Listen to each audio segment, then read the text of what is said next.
मेरे अजीजों, मेरा एक जुमला याद रखें, उस नबी की बात करो, हर दिल पे राज करो। हमारे जलसे या हमारे प्रोग्राम के लिए अलग से पोस्टर लगाने की जरूरत नहीं पेश आती। ये मैं अपनी तारीफ के लिए नहीं कह रहा हूं, इसलिए कि जब मुस्तफ़ा करीम सल्लल्लाहु ताला अलैहि वसल्लम के चर्चे होते हैं तो लोगों तक फैलाना और पहुंचाना ये मेरे मौला की शान है। रब तबारक व ताला उसकी तशहीर फरमाता है और लोगों के दिलों को माइल फरमाता है। आला हज़रत फाजिल बरेलवी रज़ी अल्लाह ताला अन्हु बरेली शरीफ में बैठ करके पूरी जिंदगी खिदमत करते रहे, मेरे नबी की अजमत बयान करते रहे। लेकिन आज आप जाएं, अफ्रीका में जाएं, अमेरिका में जाएं, अरब में जाएं, जहां पर भी जाएं, जगह जगह से तुम्हें एक आवाज सुनाई देगी, डाल दी कल्ब में अजमत मुस्तफ़ा सैयदी आला हजरत पे लाखों सलाम। उस आला हजरत ने रसूल की खिदमत की थी, लेकिन चप्पा चप्पा आज उन पर भी सलाम भेज रहा है। इसीलिए उस नबी की बात करो, हर दिल पे राज करो।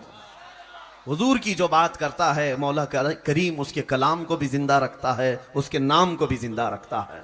आज सुल्तानुल औलिया गौसे पाक रज़ी अल्लाह ताला अन्हु की बारगाह में खिराज अकीदत पेश करना है।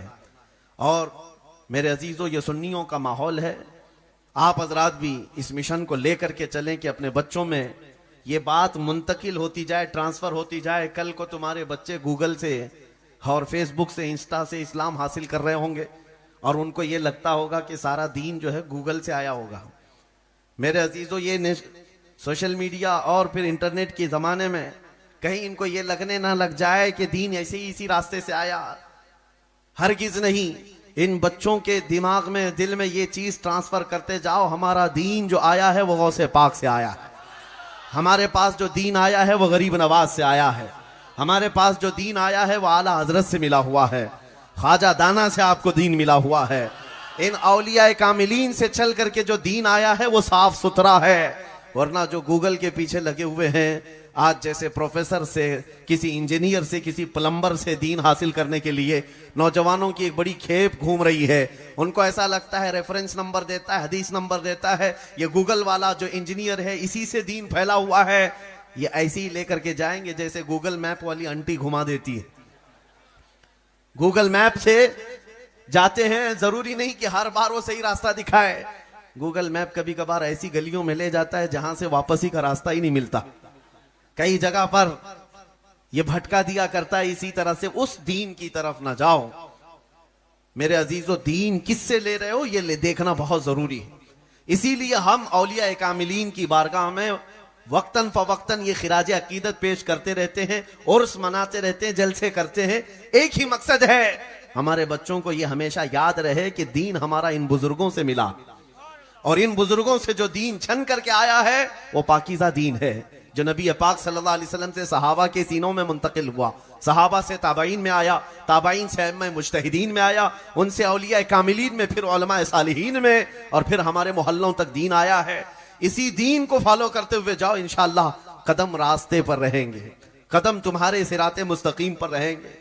सुल्तानुल औलिया गौसे पाक रज़ी अल्लाह ताला अन्हु के दरबार में आप हजरात करामात बहुत सुनते आए हैं, लेकिन उनका जो मसलक है, उनका मजहब है, वो आज उलमा को भी और हम सबको भी याद करना ही नहीं बल्कि गुट्ठी में पिला देना जरूरी है।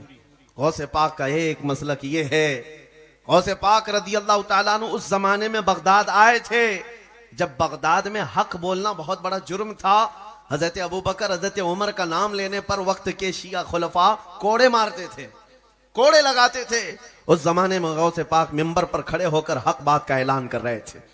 और याद रखो मेरे अजीजों, हालात जैसे भी सख्त आ जाएं, दीन इस्लाम से रूह गर्दनी करने वाला या मसलहत के पर्दे में छुप जाने वाला मोमिन कामिल नहीं है, बल्कि दीन की हक्कानियत को आखिरी सांस तक लोगों तक पहुंचाता रहे। यह हुसैनी किरदार है, यह हुसैनी किरदार है। आज के दौर में यह बात बहुत सख्ती के साथ अमल की जरूरत है। यहां तुम्हारी गर्दनों पर लोग चढ़ करके खड़े हैं आज कि हक बोलोगे तुम्हारी जुबान खींच लेंगे, तुम्हारे ऊपर न जाने कितनी पाबंदियां आएंगी। अभी सैयद साहब मुझसे कह रहे थे, मौलाना साहब, कि बार बार दबाव डाला जाता है बयानात के मुतालिक। मेरे अजीजों, ये चीजें तो हम जिंदगी में रोज देख रहे हैं, हम भी देख रहे हैं, क्योंकि अंग्रेजों की एक बात मालूम थी 200 साल पहले। उन्होंने यहां पर जो हुकूमत कायम की थी, एक अंग्रेज ने लिखा है कि हमारे आका ये कहते थे हमारी तोपों में उतना दम नहीं जितना ये उलमा की जुबान में दम है। उलमाए रब्बानीयीन की जुबान से जो हक बात निकलती है, वो अंग्रेज कहते थे हमारी तोपों में भी वो दम नहीं है। वजह यह है कि तोप निकल करके किसी को उड़ा सकती है या बर्बाद कर सकती है, लेकिन उलमाए सालिहीन की जुबान खुलती है तो रूहों को जिंदा कर देती है, मुरझाए हुए दिलों को ताजगी बख्शती है। इसीलिए हर जमाने में उलमा आजमाइश के चक्कर में पड़ जाते हैं, आजमाइश का शिकार हो जाते हैं। और हमें हमारी तारीख याद होनी चाहिए। जिस अजीम मुहद्दिस जलील इमाम अहमद बिन हंबल को 5 लाख हदीसें याद थी मेरे मुस्तफा की, उस अजीम इमाम को जब खुले बाजार में कोड़े मारे जाते थे, एक दो नहीं 300 कोड़े मारे गए। इमाम अहमद बिन हंबल को और इमाम आजम अबू हनीफा, करोड़ों मुसलमान जिनकी आज इक्तिदा करते हैं, जेल में रखा गया था। अहले बैत अथार में से एक दो नहीं, कई इमाम ऐसे हैं। इमाम मूसा काजिम कई सालों तक जेल में रहे, जेल में जहर भी दिया गया, जनाजा जेल से निकला है। या उलमाए सालिहीन जेलों में गए, फांसियों के फंदे पर चढ़ गए। मैं आज पूछना चाहता हूं, आज के लोगों के लिए दीन का काम क्या सिर्फ हलवा पराठा खाना है, दावतें खाना है? उलमाए सालिहीन इस बात को याद रखें, अल्लाह ने जो अमानत हमें दी है इसको हर जमाने में बयान करना होगा। अमन का दौर है तो ठीक है, लेकिन मसाइब के जमाने में भी हुसैनी किरदार अदा करना होगा। इस बात के लिए हर वक्त तैयार रहें। हम किसी को छेड़ने की बात नहीं कर रहे, हम किसी को उकसाने की बात नहीं कर रहे, किसी को गाली गलौज करने की बात नहीं कर रहे। बात सिर्फ इतना करना चाहते हैं नौजवानों, जब मुझे यकीन है कि मेरा दीन सच्चा है, मेरा नबी सच्चा है, मेरा खुदा सच्चा है, अल्लाह का कलाम सच्चा है, तो फिर मैं सर छुपा करके क्यों जीऊं, सर उठा कर जीऊं।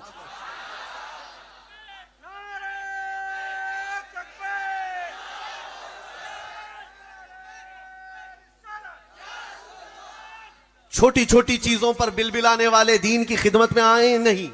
आला हजरत फाजिल बरेलवी रहमतुल्लाह अलैह ने फरमाया है, जिसको खौफ लगता है, खतरा महसूस होता है, वो बुज़दिल आदमी दीन की खिदमत में ना आए, वरना इस मिशन को खराब कर देगा, इस मिशन को खराब कर देगा।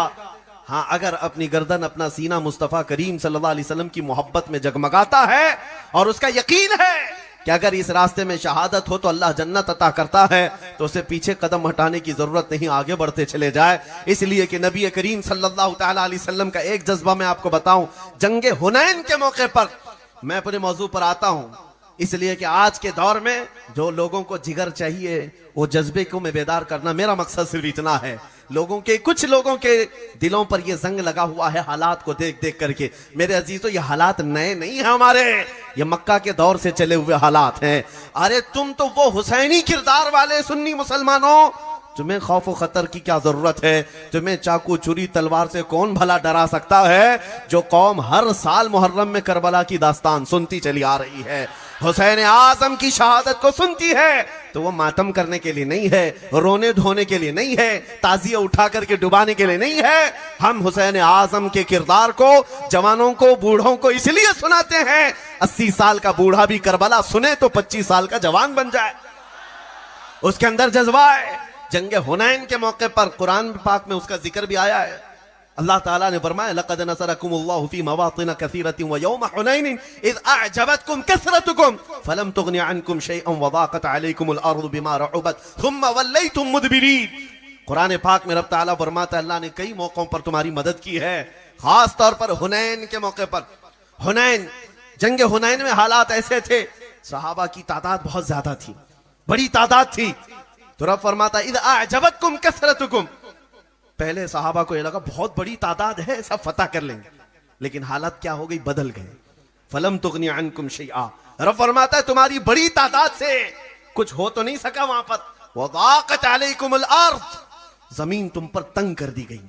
वो जंग में हालात ऐसे हो गए कि जमीन तंग हो गई, कुफार और मुशरिकीन बहुत गालिब आने लग गए। फिर सहाबा इकराम के पैर जमीन से उखड़ गए, इतनी तकलीफें, इतनी मशक्कतें। कुरान पाक में रब ताला फरमाता है सब इधर उधर मुंतशिर हो गए। वो हालत इतनी सख्त थी जंग हुनैन में, कोई इधर मुंतशिर कोई उधर मुंतशिर, सफेद दरहम बरहम हो गई। उस वक्त जो हदीस पाक में मिलता है, हजरत अबू बकर सिद्दीक फरमाते हैं, उस भरे मैदान में मैं देखा एक शख्सियत सीना सिपर होकर आगे बढ़ती हुई जा रही है, वो मेरे मुस्तफा करीम की जात। सब के सब वहां पर खूनखार भेड़िए सामने हैं और नबी पाक सल्लल्लाहु अलैहि वसल्लम आगे बढ़ते जा रहे हैं। हजरत सिद्दीक फरमाते हैं ऐसी शुजाअत तो देखा नहीं, आगे बढ़ते हुए जा रहे हैं। प्लस मैं आपको बता दूं, ये कहते हुए नहीं कि लोग उनमें से बहुत सारे नए सिपाही थे, नए फौजी थे, हो सकता है वो नबी को नहीं पहचानते हो, छुप छुपा करके कोई लीडर इधर उधर जाता होगा। हुजूर पाक सल्लल्लाहु ताला अलैहि वसल्लम सामने जा रहे हैं तो ये कह करके नहीं कि मैं भी मुसलमानों का एक सिपाही हूं, बल्कि खुले आम ऐलान करते हुए आगे बढ़ते जा रहे हैं। अनन नबिय्यु ला कज़िब अना इब्न अब्दुल मुत्तलिब, मैं अब्दुल मुत्तलिब के बेटे का बेटा हूं, झूठा नबी नहीं हूं। ये नबी पाक का फरमान उस मैदान में जहां तलवारें सोते हुए लोग खड़े हैं और सामने बढ़ते हुए आ रहे हैं।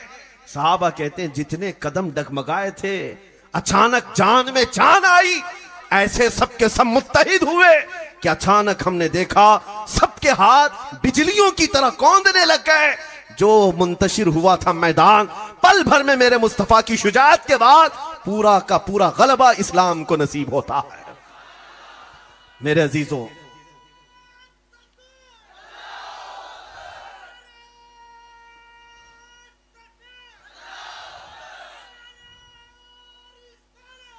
इस बात का आपको हमेशा एहसास हो, मुस्तफा करीम सल्लल्लाहु अलैहि वसल्लम की उम्मत है तो मेरे नबी मेरे साथ। यकीन है कि नहीं है? नबी हमारे साथ है। और कुरान तो ये कहता है, रसूल पाक सल्लल्लाहु ताला अलैहि वसल्लम जब गारे सौर में थे, सिद्दीक अकबर कहते हैं कुफार और मुशरिकीन ढूंढते हुए उस गार तक भी आ गए जहां ये हिजरत के वक्त पनाह लिए हुए थे। हजरत अबू बकर सिद्दीक कहते हैं अगर वो अपने पंजों को उठाकर देखते तो हम उनको साफ नजर आते। काफिर वहां तक पहुंच गए थे। गारे सौर, जो सौर पहाड़ी के ऊपर है, मक्का में 5000 फीट ऊंचा पहाड़ है, वहां तक भी पहुंच गए और सिर्फ पैर उठाकर देखते तो हुजूर भी दिख जाते, सिद्दीक अकबर भी दिख जाते। लेकिन उस वक्त हजरत अबू बकर कहते हैं मेरी धड़कन तेज हो गई, अब लगने लगा कि अब क्या होगा। रसूल पाक सल्लल्लाहु ताला अलैहि वसल्लम अबू बकर सिद्दीक के सीने पर हाथ मारते हैं और कहते हैं ला तहज़न इन्नल्लाह माना, अबू बकर घबरा मत, अल्लाह हमारे साथ, अल्लाह हमारे साथ है। ये कुरान में आया है, ये जुमला 10वें पारे में मौजूद है। आज तमाम मुसलमानों से मैं यही कहना चाहता हूं, हालात चाहे जैसे भी बिगड़ जाएं, हजारों गुरु घंटाल उनके साथ, सारी ताकतें उनके साथ, सारी फौज उनके साथ, सारे बम मिसाइल पेट्रोल सब उनके साथ, करोड़ों किसी के साथ हो, लेकिन यकीन है मेरा मौला हमारे साथ है। नारे तकबीर, नारे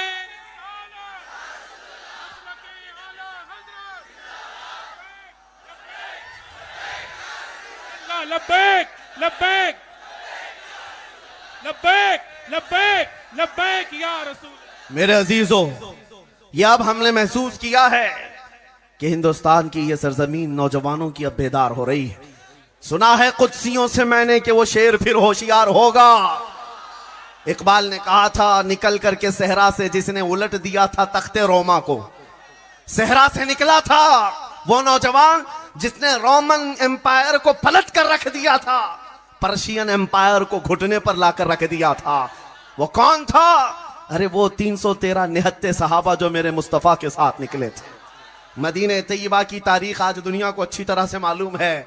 जानते हो हमारे नौजवानों को नशा पिला पिला करके ये दुनिया यही चाहती है कि कभी इनके दरमियान बदर की तारीख कोई ना बयान करे, कभी इनके दरमियान करबला की दास्तानों की हकीकत कोई ना बयान करे। इनको नशा पिलाते रहो, नशा खिलाते रहो और ये मस्त रहें। और तुम्हारे हर एक की मुट्ठी में मोबाइल का जो नशा आया है, इंटरनेट का जो नशा दिया गया है, पोर्नोग्राफी से कई अखलाक को कत्ल करके रखा गया है, आंखों का नूर छीन लिया गया है। वजह क्या है? ये दुनिया अच्छी तरह से जानती है ये मुस्तफा करीम के शेर हैं, जिस दिन बेदार हो जाएं कुत्तों की नींद हराम कर सकते हैं।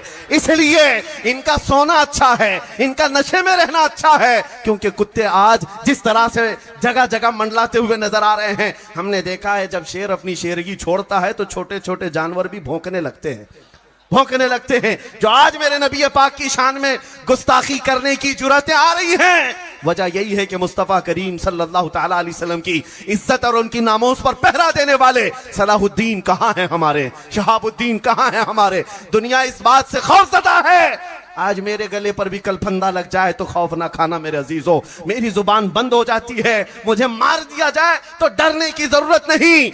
ये बबांगे दुहल दुनिया को बताना, इस्लाम जिंदा होता है हर करबला के बाद। हमारी जानें रखी हैं इसलिए मुस्तफा करीम की इज्जत के लिए। या रसूल अल्लाह करूं तेरे नाम पे जां फिदा, न बस एक जां दो जहां फिदा, दो जहां से भी नहीं जी भरा, करूं क्या करोड़ों जहां नहीं। हुजूर पाक के लिए अगर जान रखी गई है। और एक बात मैं आपको बता दूं, बहुत सारे लोग आज भी, जाहिर सी बात है, हर तकरीर को हमारी रिकॉर्ड करते हैं। आप लोगों की बात नहीं कर रहा हूं, हमारे रिश्तेदार साथ साथ चलते हैं हर जलसे में, बहुत सारी जगहों पर रिकॉर्ड करते हैं और कई कई घंटे उस पर रिसर्च भी करते हैं इनमें क्या क्या है। उनको मैं बाज़ाब्ता ये पैगाम देता हूं, मैं नबी पाक की इज्जत और अजमत पर आखिरी सांस तक बोलता रहूंगा, और अगर ये बोलना जुर्म है, ये जुर्म हम 1000 बार करते रहेंगे, ये जुर्म 1000 बार होगा। इसलिए कि आशिक सादिक आले रसूल मारा रवि रहमतुल्लाह तआला अलैह ने फरमाया था कि इश्क गर जुर्म है तो फांसी की सजा दी जाए, इश्क गर जुर्म है तो फांसी की सजा दी जाए, दरे महबूब पे लेकिन ये सजा दी जाए। हमारी भी ख्वाहिश इतनी है, हमारी भी ख्वाहिश इतनी है। अजीज़ान गिरामी वक़ार, बात में असल जिस मौजू को लेकर चला था आता हूं आपके सामने। सबसे पहली बात यह है, तुम दीन इस्लाम पर कायम हो। कुरान कहता है हुवा सम्माकुमुल मुस्लिमीन, वो अल्लाह है जिसने तुम्हारा नाम मुसलमान रखा है।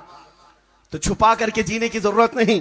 तुम क्यों टोपियां निकाल कर दाढ़ियां छिलाकर घूमते हो सेकुलर बनने के चक्कर में? दुनिया क्या चाहती है? तुम्हें मॉडर्न बना करके, एक अय्याश जवान बना करके। मेरे अजीजों, ए नौजवानों, सूरत के नौजवानों, एक चीज तुम्हारी मैं बता दूं, एक चीज, जो ये शक्लें आज नजर आ रही हैं इसलिए कि आप जलसे गौसे पाक में आए, अल्लाह और उसके रसूल का जिक्र सुनने आए, सरों पर टोपियां हैं, चमकते हुए चेहरे हैं। काश ये जिंदगी भर हो जाए तो कई कीड़े दम तोड़ दे। वैसे ही, क्योंकि अल्लाह ने सुन्नते मुस्तफा वाले चेहरे पर रौब रखा है, रौब रखा है। अगर तुम्हारा ये हुजूर की सुन्नतों पर चलने का जज्बा जवान हो गया, बाकी और सारी चीजों की जरूरत भी पेश नहीं आएगी तुम्हें।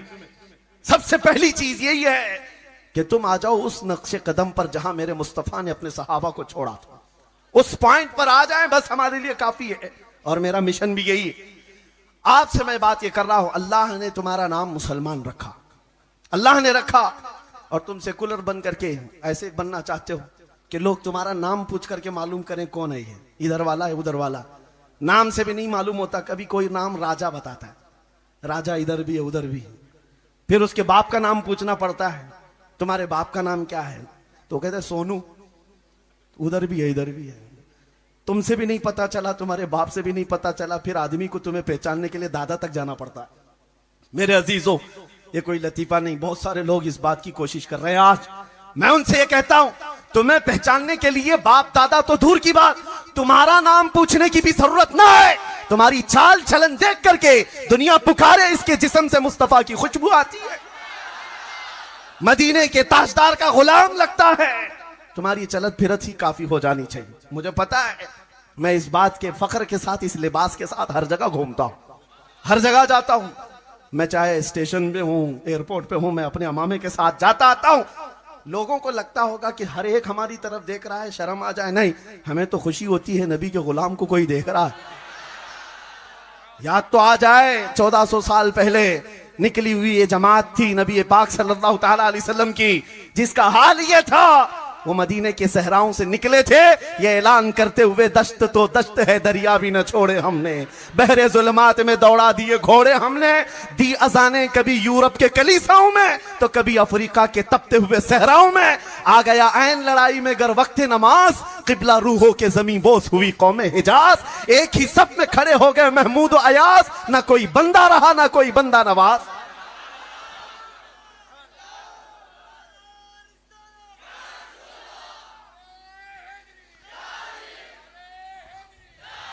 मेरे अजीजों, आपको आपकी हैसियत मालूम नहीं है, आपको नहीं मालूम आपकी हकीकत, लेकिन दुनिया को पता है, लोगों को मालूम है।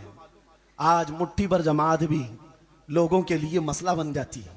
आप नहीं देखते दुनिया पूरी आज भी इस मौके पर भी एक तरफ खड़ी हुई नजर आती है और निहत्थे फिलिस्तीन के बच्चों को मार मार करके, काट काट करके, तोड़ तोड़ करके, पूरे घर बर्बाद करके भी वो इंसाफ वाले लोग हैं। हाँ, वो डिफेंस वाले लोग हैं। 5000 बच्चों का कत्ल हो जाए फिर भी वो डिफेंस वाले लोग हैं। और ये छोटे छोटे बच्चे आतंकवाद हैं, ये टेररिस्ट थे। यही तो दुनिया आज किस बेशर्मी के साथ कह रही है, अरे दूध पीते हुए बच्चे कत्ल कर दिए गए, मार दिए गए, उनका क्या कसूर था? एक दो नहीं, माओ के पेट में मौजूद बच्चे हिलाक कर दिए गए, हमला औरतें मर गई हैं, उनका क्या कसूर था? वो कौन सा आतंक मचाए हुए थे? दुनिया दुगले में यार पर आज अमल करती है। पता ये चलता है असल मसला दहशतगर्द, टेररिज्म, आतंकवाद का है ही नहीं। सिर्फ और सिर्फ अगर कोई चीज चुभती है तो वह इस्लाम चुभता है, ईमान चुभता है लोगों को। और सारी ताकतें लेकर आज के जमाने में, हाई टेक्नोलॉजी के दौर में, सुपर पावर ताकतें लड़ने के लिए छोटे बच्चों के सामने खड़ी है। अल्लाह उन बच्चों को सदा सलामत रखे, सदा सलामत रखे। मैं तो यकीन के साथ कहता हूं उनका ईमान शायद आज के पूरी दुनिया के मुसलमानों के ईमान की तरह नहीं है। सारे मुसलमानों का ईमान एक जगह, उन निहत्थे बच्चों का ईमान एक जगह। वो जालिम नमरूद और फिरौन को अपने सामने देखते हैं। 6 साल की उम्र का बच्चा भी कंकर उठाकर मुकाबला करने की ताकत रखता। यह जज्बा ईमान के साथ आता है। और मैं यही चाहता हूं जब तुम दीन हक के साथ हो, यह दुनिया हकीकत है नहीं, यूं भी किसी बिस्तर पर पांव रगड़ रगड़ करके मरना ही है। तो मेरे अजीजों, मैं ये कहता हूं जब दुनिया से जाना ही है, मेरे मुस्तफा का नाम बुलंद करके क्यों ना जाए, रब की रजा हासिल करके क्यों ना जाए, दीन हक की तबलीग करके क्यों ना जाए।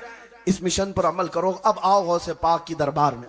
सुल्तानुल औलिया गौसे पाक रज़ी अल्लाह तआला अन्हु मिंबर पर खड़े होकर खुतबा दे रहे थे डरने वाले लोगों के लिए। यह वाकया बार बार धड़कनें जिसकी बढ़ जाती, डर और खौफ से कल क्या होने वाला है।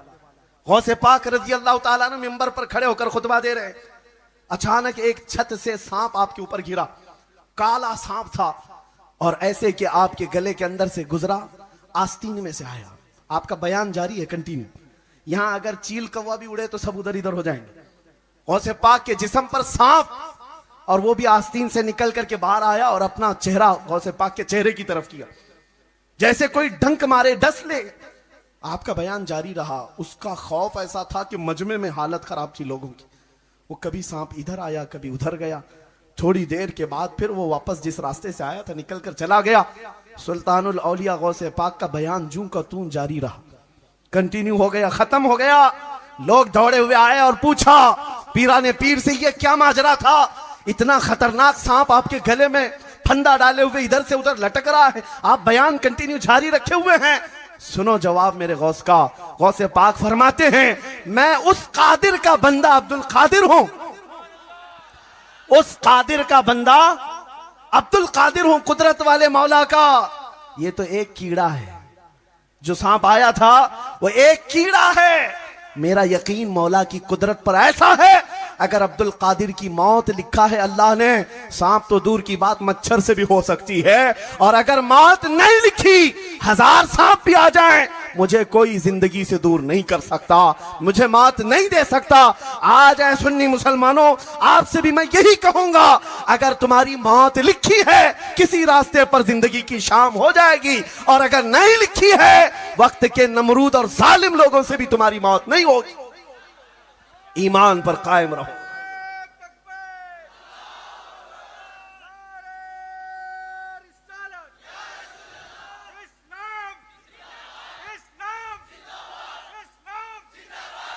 मेरे अजीजों, अभी और भी दुनिया देखनी बाकी है। क़यामत के करीब बड़ी बड़ी चीजें आएंगी तुम्हें खौफ और दहशत में मुब्तला करने के लिए। इसीलिए मेरी तकरीर का अक्सर हिस्सा जो सुनता होगा वो जानता होगा, मैं जब बयान करता हूं तो सिर्फ ये चाहता हूं कि उसका डर निकल जाए, खौफ निकल जाए। आला हजरत का यही मिशन था, खौफ न रख रजा जरा, तू तो है अब्दे मुस्तफा, तेरे लिए अमान है, तेरे लिए अमान है। और दुनिया को अपने ईमान के साथ जिंदा रह करके बताओ, यह कौम बिल्डोजर से डरने वाली कौम नहीं है। यह कौम नबी पाक सल्लल्लाहु ताला अलैहि वसल्लम की मोहब्बत में और उनके इश्क में जीने वाली हकीकत में हमारी जिंदगी तो वो जिंदगी है जहां पर तुम भी आओगे, हम भी आएंगे और फिर देखेंगे अर्श हक है मसनदे रिफात रसूलुल्लाह की। अरे देखनी है हश्र में इज्जत रसूलुल्लाह की।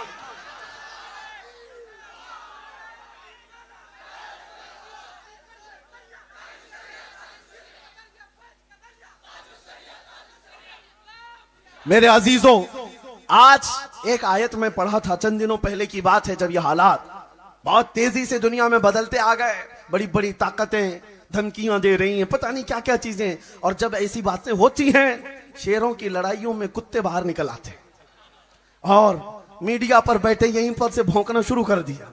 ये खत्म हो जाएंगे, वो खत्म हो जाएंगे, इनका नाश हो जाएगा, उनका नाश हो जाएगा। ये बैठे हुए कुर्सी पर से अभी तक अपनी खुजली खत्म नहीं कर सके, इस्लाम खत्म करने की भविष्यवाणियां करते रहे। सुनो, मैंने एक आयत पढ़ी थी कुरान की, हुवल्लज़ी अरसला रसूलहू बिल हुदा व दीनिल हक लियुज़हिरहू अला दीनि कुल्ली। वो अल्लाह है जिसने अपने रसूल को दीन हक के साथ भेजा है, हिदायत के साथ भेजा है। इसलिए भेजा है ताकि ये रसूल उसका दीन पूरी दुनिया में गालिब करे। ये दीन पूरी दुनिया में गालिब आकर रहेगा। हमने ये बात की तो किसी साहब ने मॉडर्न ख्यालात के वो कहने लगे, आज के दौर में भी आप ये आयत पढ़ रहे हैं, ये दीन कैसे गालिब आएगा जबकि आपके टुकड़े हो रहे हैं, छितड़े उड़ाए जा रहे हैं। मौलाना स्टेज पर बैठ करके आप ये चिल्ला रहे हो दीन गालिब आएगा। मैंने कहा एक गज्जा नहीं और 1000 गज्जा हो जाएं फिर भी मेरा यकीन है ये दीन गालिब आएगा। क्यों न घबराओ मुसलमानों, अभी खुदा की शान बाकी है, अभी इस्लाम जिंदा है, अभी कुरान बाकी है। ये जालिम काफिर क्या समझते हैं जो रोज हमसे उलझते हैं? अरे अभी करबला का आखिरी मैदान बाकी है। नारे तकबीर, नारे रिसालत, अज़मते इस्लाम, दीने इस्लाम, अज़मते मुस्तफा, फैजाने हुजूर ताजुश शरिया, खलीफे हुजूर ताजुश शरिया। मेरे अजीजों, इस बात पर अमल करते हुए चलो गौसे पाक रज़ी अल्लाह ताला अन्हु का मसलक, उनका मजहब। आपको एक नाम मैं बताऊं, सुल्तान सलाहुद्दीन अय्यूबी का। कौन नहीं जानता? ये वो नाम है, ये वो नाम है जिसका नाम लेकर के पुराने जमाने में यहूदी और ईसाई माएं अपने बच्चों को थपक के सुलाती थी, सो जा नहीं तो सलाहुद्दीन आ जाएगा। यह हमारी बात नहीं कर रहा हूं, तारीख में लिखी हुई बात में पेश कर रहा हूं। हालांकि वो कोई जालिम बादशाह का नाम नहीं है, कोई सख्त गिर जर्नेल का नाम नहीं है।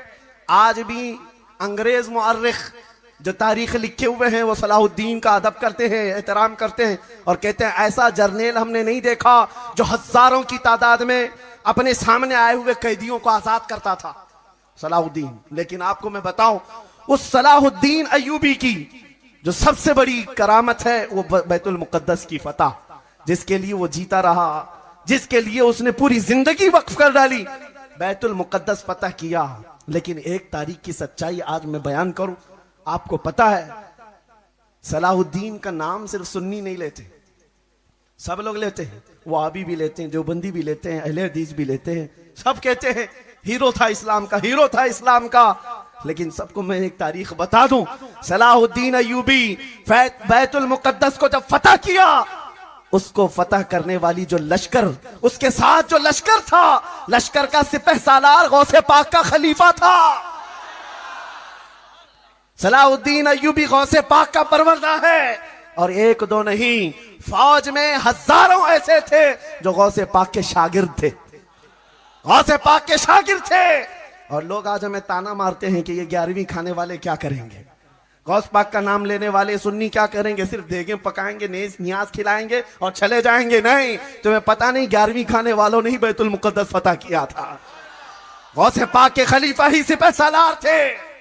अजीज़ान गिरामी वकार, ये हिस्सा भी हमारी जमात को हासिल है। और आज के दौर में भी बाहर निकल करके देख लेना, दुनिया में बहुत सारे कुत्ते भौंक रहे हैं, इस्लाम का परचम लहराने वाली शख्सियात तो बहुत सारी नजर आती हैं, सब जगह दाढ़ी टोपी वाले हैं, सब जगह दाढ़ी टोपी वाले दिखते हैं। लेकिन पूरी दुनिया को अगर कोई मुस्तफा करीम के इश्क में मैदान में ऐसा जज्बा दिया है कि गली में जाओ, कूचे में जाओ, 8 साल का बच्चा हो कि 80 साल का बूढ़ा हो, एक नारा लगाता है लब्बैक या रसूल अल्लाह। ये नारा देने वाला एक आशिक रसूल भी अहले सुन्नत व जमात का खादिम हुसैन था।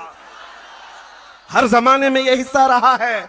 इसलिए औलिया इकराम की मुहिब जमात ये नजात वाली जमात, ये हक्कानियत वाली जमात है, इस पर कायम रहो, मसलक आला हजरत पर कायम रहो। जिंदगी दी गई है इसी के लिए, जिंदगी दी गई है इसी के लिए। औलिया इकराम की मोहब्बत में रहो। गौसे पाक रदी अल्लाह ताला अन्हु के आशिकों के बारे में लोग ये कहते, आज सवाल उठाते, कुछ भौंकने वाले कहते हैं बगदाद जल रहा है, गरनाता तबाह हो गया, मिस्र, तुनिस, लीबिया इतने हालात खराब हो गए, फिलिस्तीन जल रहा है, तो फिर आज गौसे पाक क्यों नहीं मदद करते? ये सवाल बार बार कई जमातों की तरफ से आता है और सुन्नियों को छेड़खानी करते। मेरे अजीजों, हर एक का एक वक्त होता है, हर मैदान का एक काम होता है। इल्जामी जवाब के तौर पर मैं ये कहता हूं, ये बात तो तुम मानते हो, चलो गौस पाक बगदाद में, फिलिस्तीन में क्या अल्लाह रब्बुल इज्जत की रहमत नहीं है? क्या तुम इनकार करोगे इस बात की? और वो अल्लाह जो अपने बंदों से 70 माओं से ज्यादा मोहब्बत करता है, तो फिर वो अल्लाह का है। तुम गौस पाक पर जिस तरह सवाल कर रहे हो, अल्लाह पर भी तुम जवाब सवाल करने लग जाओगे कल। कुछ इम्तिहानात की घड़ियां होती हैं और इम्तिहान के वक्त जब गुजरता है बंदा, तो उसको इम्तिहान देने के लिए छोड़ा जाता है ताकि उसकी इस्तिकामत का इम्तिहान हो। ये जमा रहता है, डटा रहता है या फिसल जाता है, मुसीबतें दे करके मौला आजमाता है। आज उन पर आई हुई मुसीबतें सिर्फ उनका इम्तिहान नहीं, पूरी दुनिया का इम्तिहान है, हम सब मोमिनों का भी इम्तिहान है। ये देखा जाएगा उन पर आई हुई मुसीबतों के बाद तुम कैसी जिंदगी गुजारते हो। डर करके मुंह छुपा लेते हो, भाग जाते हो इधर उधर, उसकी धोती में छुपेंगे, इसके पर्दे में छुपेंगे, क्या करते हो? और अगर तुम डटे रहे, जमे रह गए, तुम्हारे लिए कुरान की बशारत है, इन्नल्लज़ीना क़ालू रब्बुनल्लाहु सुम्मा इस्तक़ामू ततनज़्ज़लु अलैहिमुल मलाइका अल्ला तख़ाफ़ू वला तहज़नू व अबशिरू बिल जन्नतिल्लती कुंतुम तुअदून। बेशक वो लोग जिन्होंने ये कहा अल्लाह हमारा रब है, फिर उस पर जमे रह गए, फिर उस पर डटे रह गए, मौला फरमाता है रब ताला उन पर फरिश्तों को उतारता, उन पर फरिश्तों को उतारता है। फरिश्ते ये कहते हुए आते हैं डरो मत, गम न करो, अनकरीब मौला वो जन्नत अता करेगा जिसकी तुम्हें उसने वादा फरमाया। अजीजान गिरामी वक़ार, आज हमारा इम्तिहान है और इस ईमान के साथ जमे रहो, डटे रहो। मैं कोई और चीज की बात नहीं कर रहा। लोगों को, बाज लोगों को ऐसी हमारी इमेज बनाकर बताई गई, भड़काऊ मौलाना है, बहुत ज्यादा भड़काते हैं। मेरे अजीजों, किसी के जज्बे को जवान करना या उसके खाबिदा दिल को बेदार करने का मतलब भड़काना है, तो ये तो अच्छा काम है। मैं कहता हूं ये अच्छा काम है। लोगों को, नौजवानों को आज मैं सिर्फ इतना चाहता हूं, दुनिया आज तुम्हें लालच से अपने करीब करने की कोशिश करे, कभी हुस्न शबाब दिखा करके अपनी तरफ लाए। नशा का ऐसा दौर दौरा है मुसलमानों के मोहल्ले में, अल-अमान वल हफीज, अल्लाह की पनाह। सारे नशे के अड्डे हमारी तरफ क्यों मूव कर दिए गए? लोग आज एड्रेस पूछते हैं हमारे मोहल्लों का इस काम के लिए। ऐ नौजवानों, तुम्हारी पहचान ये नहीं है, नफासत तहारत तुम्हारा आधा ईमान। नशा तो बहुत दूर की बात है, पानी में अगर कचरा गिर जाए, पानी का रंग बदल जाए, मजा बदल जाए, तो वो पानी तुम्हारे लिए जायज नहीं, पानी तुम्हारे लिए जायज नहीं होता। फिर तुम उस हराम चीज को अपने हाथ में ले कैसे सकते हो? क़यामत के दिन तुम्हें मुस्तफ़ा करीम की गुलामी के साथ खड़ा होना है, तो अपने मुआशरे में इनकलाब लाओ और ऐसी बेदारी लाओ। हर नौजवान को इतनी तमीज हो जानी चाहिए कि दुनिया मुझे देखकर मेरे नबी को पहचानना चाहती है। आज तुम रास्ते पर चलते हो तो ये नहीं कि तुम्हारा नाम अहमद है, अब्दुल्ला है, खालिद है, फदा है और सिर्फ तुमको जानती है, बल्कि तुम्हारे बुरे कदम की वजह से दुनिया हुजूर पर उंगली उठा सकती है। ये मोहम्मद अरबी का गुलाम देखो, इसकी हरकतें कैसी है। इसीलिए मेरे अजीजों, मुझे एक बात याद आती है। एक नौजवान बर्तानिया में बस का सफर कर रहा था, कंडक्टर ने उसको हाफ पैनी ज्यादा दे दिया था। वहां का जो पौंड है उसका हाफ वो पेनी थोड़ा सा ज्यादा उसने दे दिया, इसने रख लिया। आधा पौंड ज्यादा दिया था और नौजवान वो रख लिया और कहा गलती से दिया होगा इसने, रख लेता हूं। सफर 1 घंटे का था, दिल में बार बार सोचता रहा वापस कर दूं कि रख लूं, वापस कर दूं कि रख लूं। फिर सोचा इस हाफ पैनी से उसका क्या होने वाला है, कंडक्टर का, रख लेता हूं, मेरा ही भला होगा। पूरे सफर तक वो रखा रहा, बस से उतरने वाला था, दिल नहीं माना। सोचा कि मेरा भी क्या होने वाला है, ज्यादा तो फायदा नहीं है। उस कंडक्टर को जाकर के उसने आधा पाउंड वापस कर दिया, आपने टिकट में मुझे ये ज्यादा दे दिया था, रख लीजिए वापस। उसने ले लिया। उसके बाद हाथ पकड़ करके कहा, पिछले कई सालों से मैं इस्लाम का मुताला कर रहा हूं, मोहम्मद अरबी की सीरत पढ़ रहा हूं और मैंने उनकी सीरत में एक बात पड़ी कि वो सबसे ज्यादा अमानतदार थे, मक्का वाले उनकी अमानत पर यकीन रखते थे।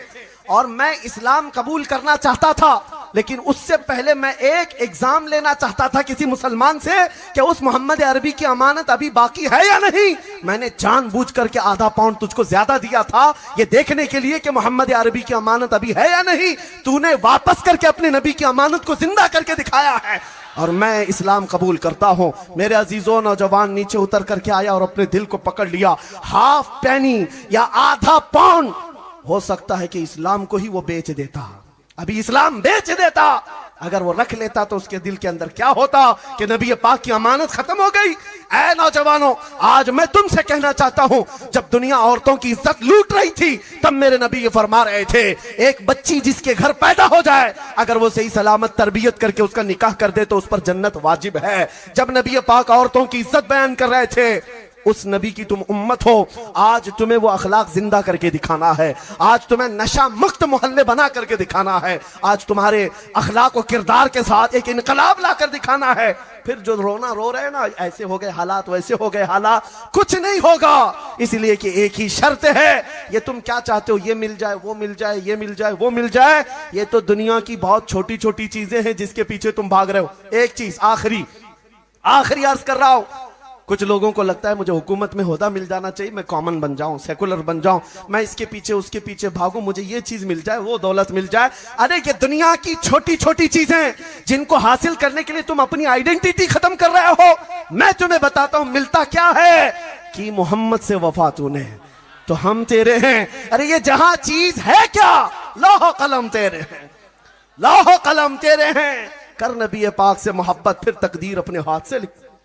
अजीजा ने गिराम वखार, आप अपनी किस्मत को लिखो अल्लाह तुम्हारी मर्जी के मुताबिक, क्योंकि कुरान में फरमाता है लहुम मा यशाऊन फीहा, अल्लाह फरमाता है उनके लिए वो सब चीजें हैं जिसकी वो ख्वाहिश करते हैं। बस हुजूर की गुलामी में आगे बढ़ना है, मसलक के आला हजरत पर कायम रहना है। अब मैं अपने इन जुमलों के साथ गौसे पाक रदी अल्लाह तआला अन्हु के सच्चे आशिकों को एक पैगाम दे करके जाता हूँ। हालात का रोना ना रोएं, ये बिगड़े हुए हालात का रोना रोते हुए जमाना गुजर गया। अपने दादा से पूछ लो, वो भी बताएंगे हमारे जमाने में भी हालात खराब थे। उनके दादा से पूछ लो, वो भी कहेंगे हमारे जमाने में भी हालात खराब थे। इस्लाम के लिए हर जमाने में ऐसे चैलेंजेस आते रहे, लेकिन तुम्हें मेरे अजीजों गाड़ी चलाना है तो फिर ट्रैफिक में ही चलना पड़ेगा। तुम खाली रोड का इंतजार करते करते कभी ड्राइविंग नहीं सीख पाओगे। आ जाओ मैदान में और उसके बाद निकल पड़ो मेरे नबी पाक की मोहब्बत में। ये ऐलान करते हुए ऐ नौजवानों एक नारा दे करके जाता हूं, दुनिया जितनी दौलत की तरफ बुलाए ठोकर मारो और फिर ये कहो अपना सब कुछ गुंबद खजरा कल भी था और आज भी है, मेरे नबी से मेरा रिश्ता कल भी था और आज भी है। बतला दो गुस्ताखे नबी को गैरत सुन्नी जिंदा है, उन पे मर मिटने का जज्बा कल भी था और लब्बैक या रसूल अल्लाह, लब्बैक या रसूल अल्लाह। व आखिरु दावाना अनिल हम्दुलिल्लाहि रब्बिल आलमीन।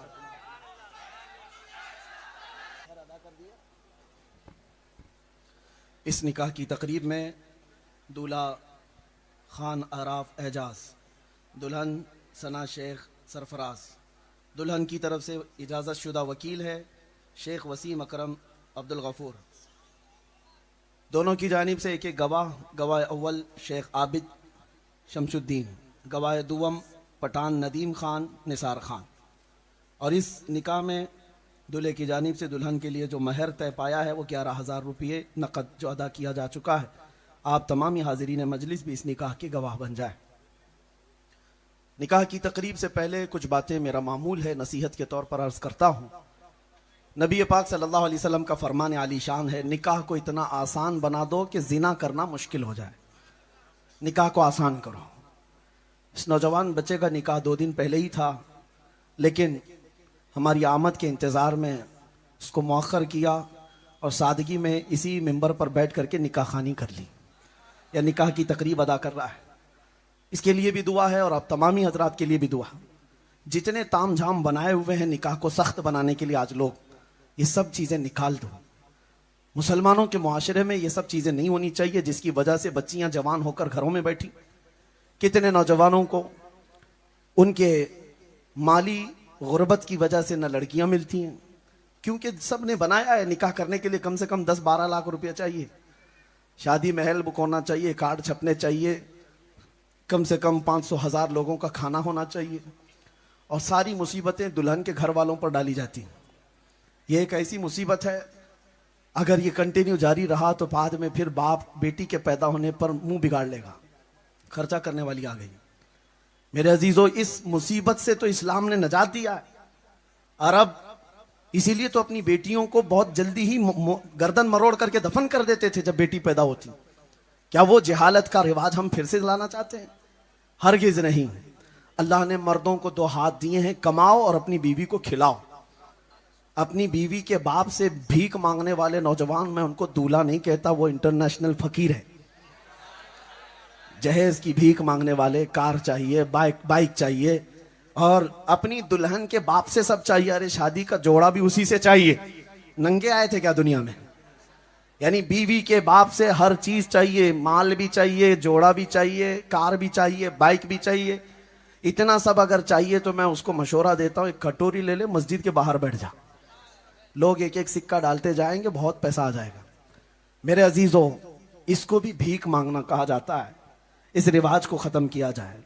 मैं उन नौजवानों को देखना चाहता हूं जो नौजवान ये अहद करके उठे कि मैं अपनी ख्वाहिश के लिए नहीं, मेरे मुस्तफ़ा की सुन्नत पर निकाह करूंगा, हुजूर की शरीयत पर मैं निकाह करूंगा। नौजवानों, तुम दिलेर हो, जवान हो, अल्लाह ने हाथ दिए, कमाओ, उस नाजुक औरत को घर लाए, अपने हाथों से उसको खिलाओ।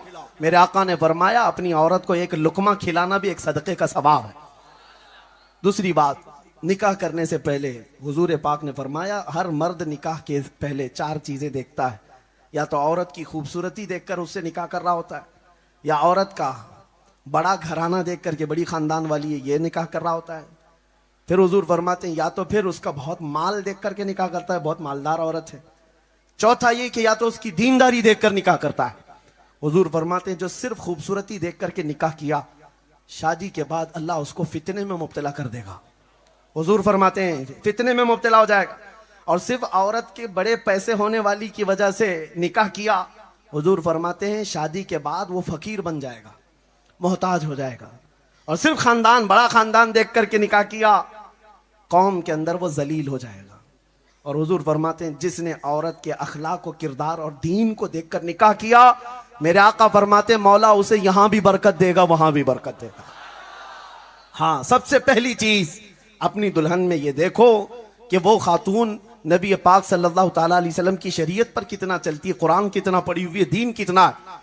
मैं अभी अभी अपने बयान में जो एक जिक्र किया, अभी आपके जहन को करीब करते हुए एक बात बताता हूं।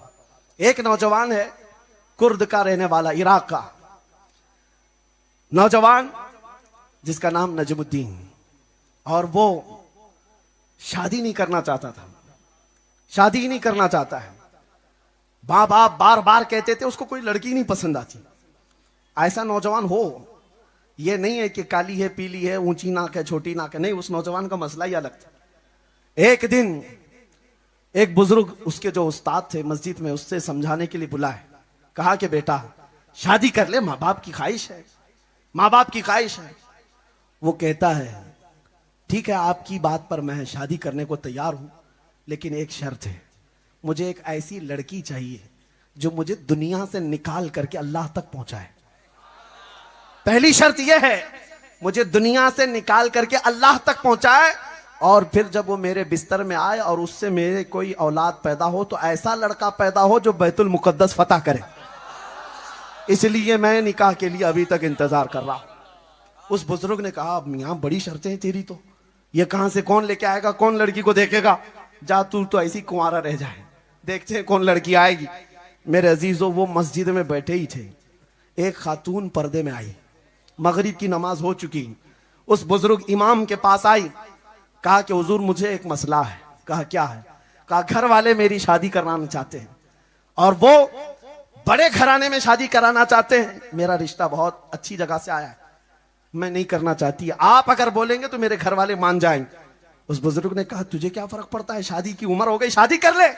खातून कहती है, नहीं, मैं अपने घर वालों को बार बार कहती हूँ नहीं करना है, शादी नहीं करना है। कहा क्यों नहीं करना चाहती?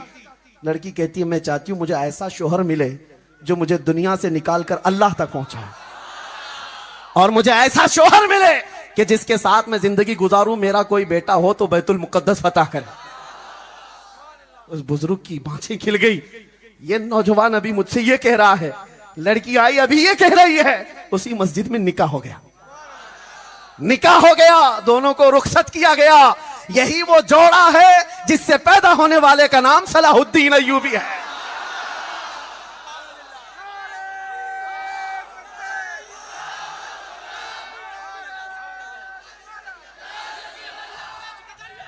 मेरे अजीजों, ये बात है, नीयत साले हो तो अल्लाह रास्ते पैदा करता है। हाँ, नीयत वॉशिंग मशीन लाने की है, नीयत कार लाने की है, नीयत पता नहीं माल कमाने की है, तो फिर घर में वैसी मिलती है। जैसी तुम्हारी नीयत होती है वैसी चीजें होती हैं। इसलिए जो कुंवारे हैं उनसे मैं कहता हूं, दुआ करो अल्लाह ताला ऐसी तुम्हें रफीक हयात, शरीक हयात अता करे जो दुनिया के वाहियात से निकाल करके तुम्हें अल्लाह तक पहुंचा दे, अल्लाह तक पहुंचाए। और लड़कियों के लिए भी यही दुआ कि वो भी दुआ करें, नौजवान वो थिरकता फिरकता और मुजरे करता हुआ नहीं।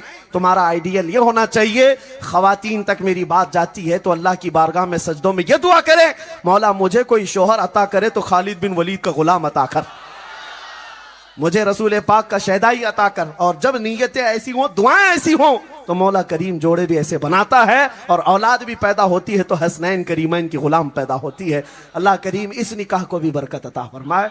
जो आज ये गौसे पाक के जलसे में निकाह हो रहा है, अल्लाह ताला इस निकाह को खूब खैर व बरकत वाला बनाए और इनको नेक व सालेह औलाद की नस्ल